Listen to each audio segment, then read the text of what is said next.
নিজেদের মধ্যে ঘনিষ্ঠ সম্পর্ককে কখনোই প্রকাশ্যে স্বীকার করেননি সালমান খান ও ক্যাটরিনা কাইফ। তবে তাদের প্রেমের সম্পর্ক একসময় যেন গোটা বলিউড ইন্ডাস্ট্রিতে আলোড়ন সৃষ্টি করেছিল। সম্প্রতি পাকিস্তানি অভিনেত্রী অর্জুমন্দ রহিমের শেয়ার করা এক ভিডিও থেকে জানা গেছে, তিনি যখন সালমানের বাড়িতে নৈশভোজে গিয়েছিলেন তখন সঙ্গে ক্যাটরিনাকেও দেখতে পান। ক্যাটরিনা সালমানের সঙ্গে একই বাড়িতে একসঙ্গে থাকতেন।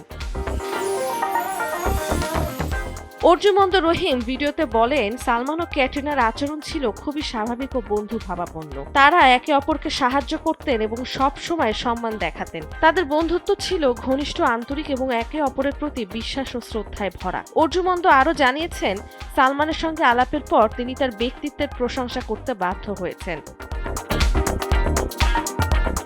2005 সালে ম্যানে প্যার কিউ কিয়া ছবির সময় থেকে তাদের বন্ধুত্ব ঘনিষ্ঠতায় পরিণত হয়। ক্যাটরিনার ক্যারিয়ারে সালমানের অবদান ইন্ডাস্ট্রিতে সকলের জানা। তবে এত প্রেম, এত ভালোবাসা থাকার পরেও তাদের সম্পর্ক বেশিদিন স্থায়ী হয়নি। 2012 সালে এক থা টাইগার ছবির সময় তাদের বিচ্ছেদ হয়।